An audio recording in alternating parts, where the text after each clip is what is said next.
what can you do to help these pharmaceutical, doctors who are, contemplating on suing the Ministry of, Health? My second question borders. No. Mr. See, the question is.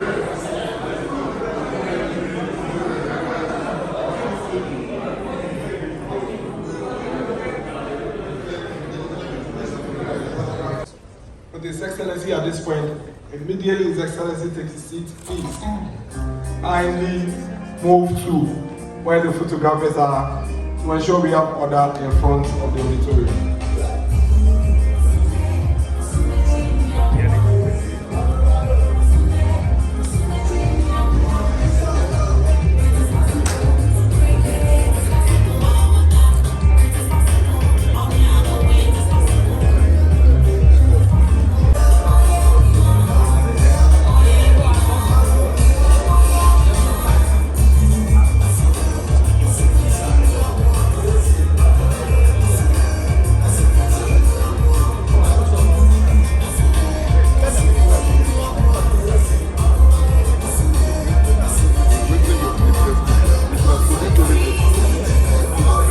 This engagement tonight was originally planned for June 26, 2024 and had to be suspended to make way for a broader consultation, a choice also of my running mate, and the launch of our manifesto, all of which have now been completed.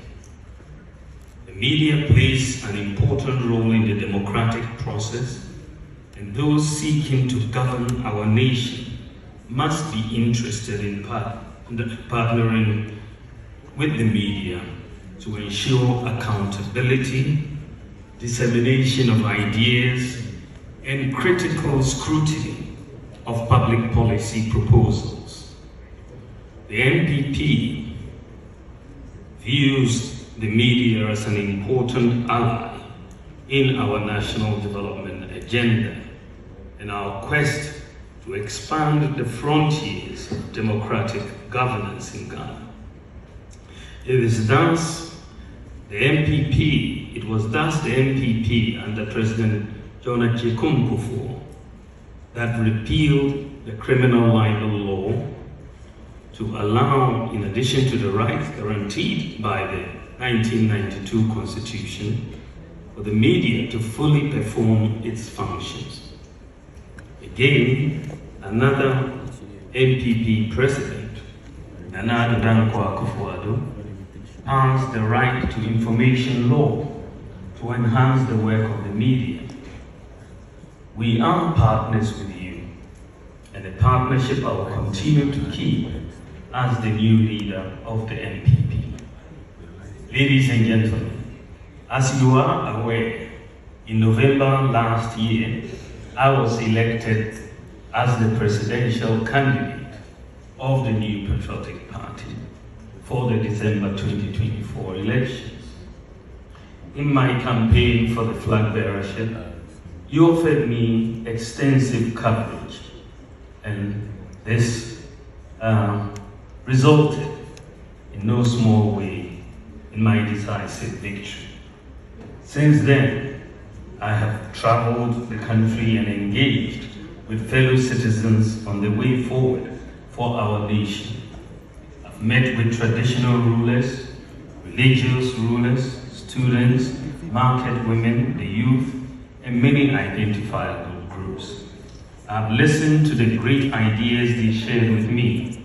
Some have asked questions about the performance of our government in the last 7 years. Care for the elderly, protect our environment, boost sports, creative arts, and tourism, protect our borders while keeping our neighborhoods safe. Distinguished ladies and gentlemen, it is an opportunity for the media to thoroughly examine the proposals in our manifesto and offer criticisms where necessary. We are ready to listen. Let me take advantage of your presence here to state my firm commitment to free, fair, and peaceful peaceful elections in December. The quest for political power should not be an end in itself. It should be mounted on the desire to transform lives and make Ghana, our motherland, a better place for us all. However, it is becoming increasingly worrying that some people have gained the notoriety of churning out incendiary language, threatening fire and brimstone if the good people of Ghana give the mandate to rule to a group other than theirs. Whilst nobody profits from violence and chaos, it bears repeating that not a single drop of Ghanaian blood should be sacrificed for power. Our party is determined to pitch our ideas, as we have always done, and to demonstrate the superiority of our ideas over and above what any other party can offer. My pledge, and that of the MPP, is to run a campaign of ideas and to conduct ourselves in a manner worthy of a democratic group. Our main goal is that at the end of the contest, we carry on with our lives secure in the knowledge that there is work to do, work to sustain the rebounding economy. To those who threaten war, mayhem, and violence, my message to them is that this isn't Ghanaian. Our pursuit of power must be paired with the compelling need to allow the Ghanaian to continue to enjoy his or her peace. Ghana will exist long after we've all left the scene. Thank you for your attention, and I'll see the microphone and take your questions. Thank you very much. To media freedom, and I think that commitment is very absolute. I think the press and people have fought and have lost their lives even to get press freedom or media freedom in this country. A lot of the times we take it for granted, but I think that media freedom and is so pivotal to the whole democratic exercise that we are embarked on. If you don't have media freedom, you have a difficulty. I mean, the lack of media freedom is a characteristic of societies which are more dictatorial. And I think one of the things about Ghana that everybody who comes here really appreciates is the freedom of the media. We talk a lot on radio, TV, all day. And so I'm very committed to this because I'm inherently someone who is very committed to democracy. And I don't think that anyone should attack a member of the press for doing their job. And so we will totally be against that and ask all our supporters to refrain absolutely from doing that, because that undermines the very democracy that we are doing. Because he should know his own record. I mean, we don't all have short memories. We really don't all have short memories. His record in economic management, what he left us with in 2016 was an abysmal record. It's just an abysmal record. We have endured doing so for 4 years with all the destruction of industry and livelihoods that happened. People died because of those hospitals. The National Health Service was virtually collapsed. Remember, we are basically back to a cash and carry system. The National Ambulance Service was virtually dead. We had maybe about 37 ambulances for the whole country. Unemployment as a result was very high. agriculture, GDP growth had declined to 3.4%. 3.4%. Agricultural growth had declined to 2.9%. Of course, industry growth had collapsed because of doom. Unemployment was high. There was a freeze on public recruitment as a result. And the banking sector was on the verge of collapse. We had, as a result, the cancellation of teacher training allowances, the cancellation of nursing training allowances. You had a 3-month pay policy for teachers, work for 3 years and be paid. And many children could not attend senior high school because of difficulties of paying fees and so on. I believe so. That is why he doesn't want to debate me. He's running away from that. So if, according to him, we have mismanaged the economy in the midst of a global crisis, if our mismanaged economy is outperforming you in virtually every sector, this economy that you are saying has been mismanaged. We are performing you in GDP growth, in per capita income, in gross international reserves, in every sector, roads, hospitals, schools, everything. Free SHS, all of that. If this is the mismanaged economy, that is outperforming you in your economy that had no global crisis. No crisis at all. But you couldn't afford chalk.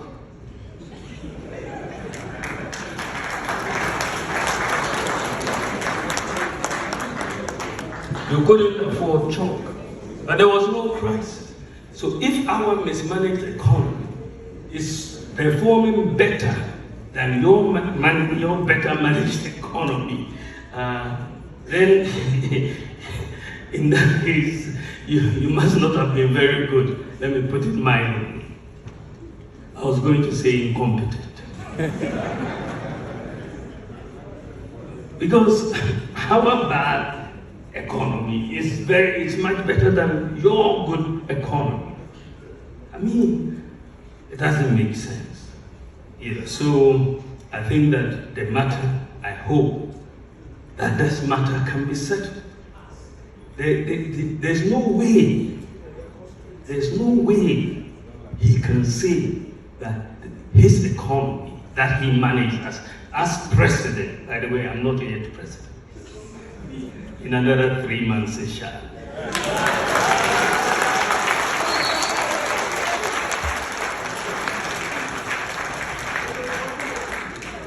Yeah, I mean, let us settle this matter. And you are members of the press. You read the data, you follow the data, you know the data, you know that we have done better than him. Before I proceed to ask my questions, I would like to emphatically state that these questions were not given to me by anyone. They are from my head, so I'm going to ask. Now, Mr. Vice President, my name is Kwadwo Sheldon. I represent Kwadwo Sheldon Studios. The first one is about 322 pharmaceutical doctors on social media right now are planning on suing the health industry about unpaid, allowances. Now, for someone that has highlighted in your manifesto that when voted into power, you are going to, improve or help improve the condition of services when it comes to conditions of service when it comes to our health people. For right now that you are the vice president, what can you do to help these pharmaceutical, doctors who are, contemplating on suing the Ministry of, Health? My second question borders. No. Mr. See, the question is. One question. One question. So my question, the second question is about perception. The perception is very, very important. I'll come back to you. But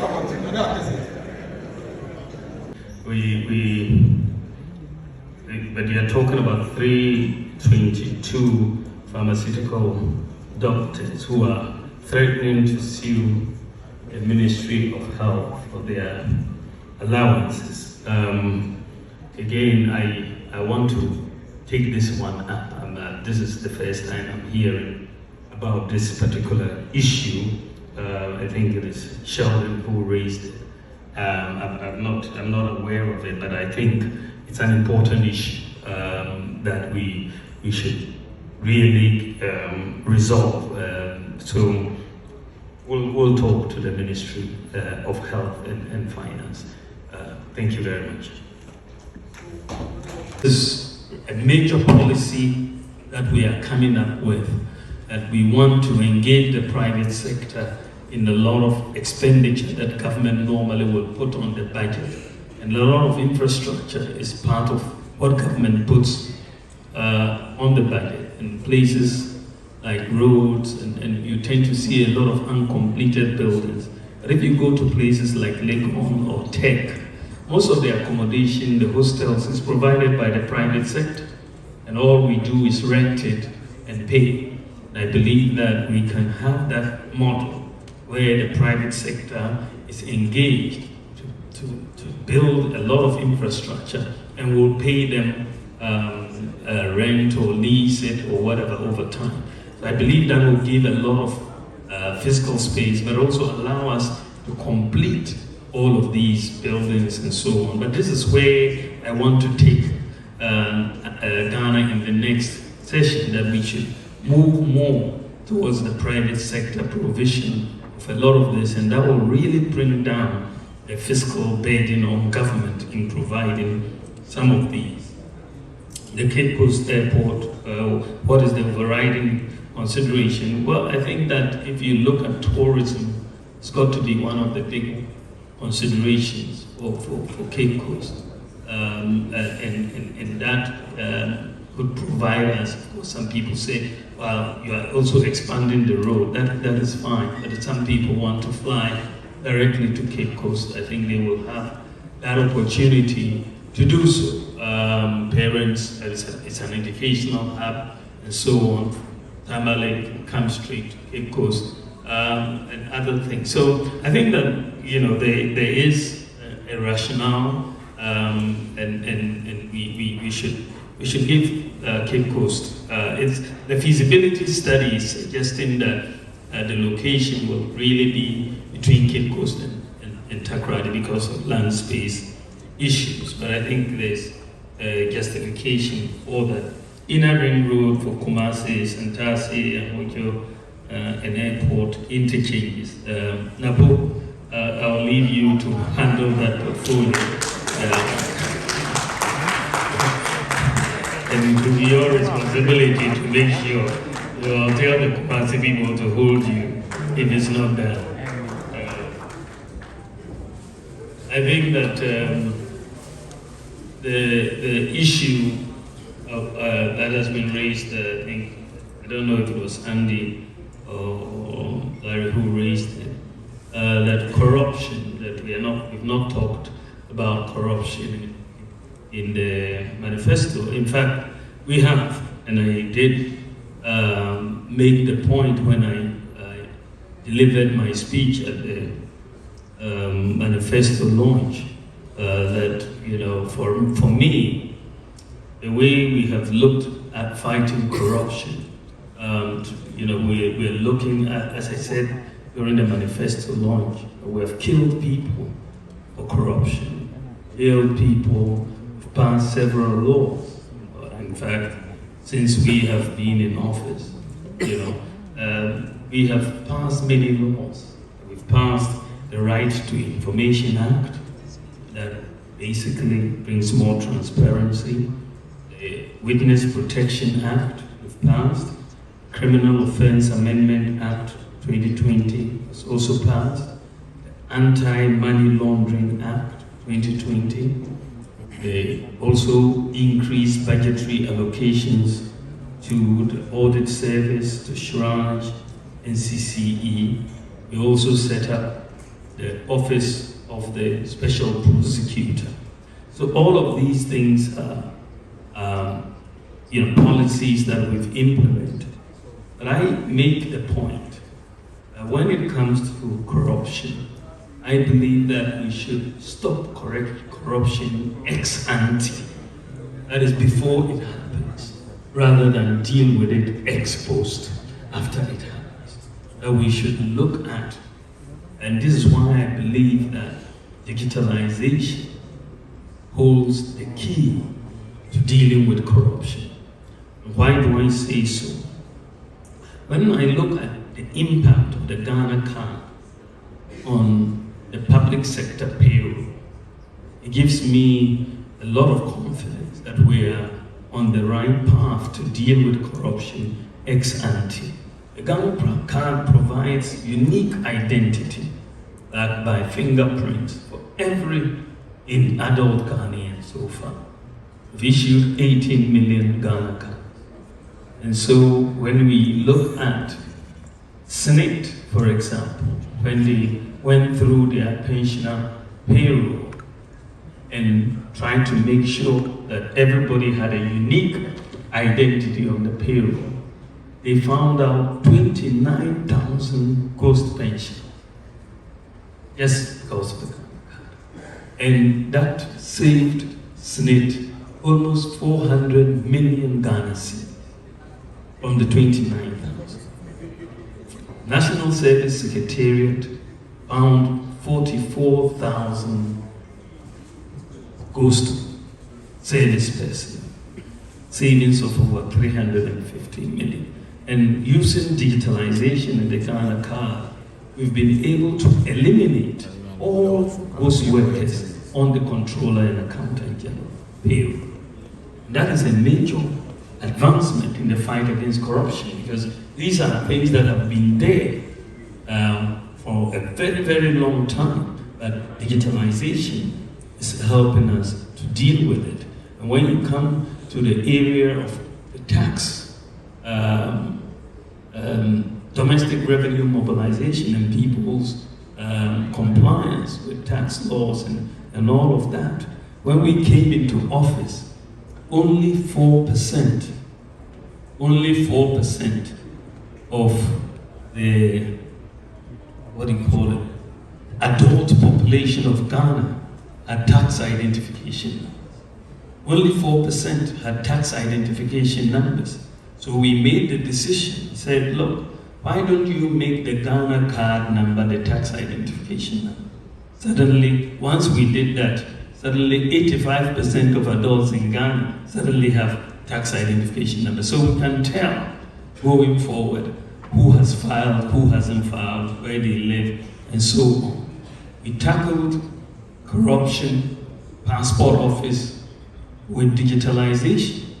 And since we digitalized operations at the passport office, revenues have gone up almost ninefold at the passport. Ninefold. Same with DVLA, digitalizing DVLA, we've seen significant increase in revenue. We digitalized ECG, and ECG no longer collects cash for payment of electricity. We've seen revenue collections go up from 450 million Ghana cedis to 1.2 billion Ghana cedis, just by digitalization. You are looking at paperless ports and the way clearing goods, the ports have gone so far. Everybody can attest that you have been able to see a reduction in corruption. The Ghana.gov platform that we have implemented, by the way, you almost about 99% of all MMDAs are on the Ghana.gov platform. And that means that payments to government are largely not leaking. The Ghana.gov is collecting about 200 billion Ghana cedis on the platform a year. And a lot of this would have normally gone through cash, and then we would have had leakages. What we want to do moving forward with fighting corruption is my proposal in the manifesto, that our government must become a blockchain government. A blockchain government, which means that we operate on the basis that all transactions that you do within the government space are locked in, cannot be changed, are traceable, even if it is 100 years, they are all traceable. So you cannot go and change any things within the government space. And that is where we need to go. So far, UAE wants to be the world's first blockchain government. They are on course. Ghana wants to be the world's second blockchain government. With that, I think once everything is transparent in all your transactions, there should be a deterrent for corruption in this context. So I want us to move into blockchain, and it will also be done. Just like Estonia, I also want all our databases to be interoperable. And that is work that is going on now. And I believe that either later this year or next year, we will have across all of the government space, all data between one institution and the other will be interoperable, so that we will see and there will be more transparency. In addition, I have made the statement that I want us to enact a Corrupt Practices Act, consolidate all the anti-corruption related legislation and offenses that are currently scattered across several pieces of legislation, so that we have an omnibus body of provisions offering anti-corruption institutions, a harmonized reference point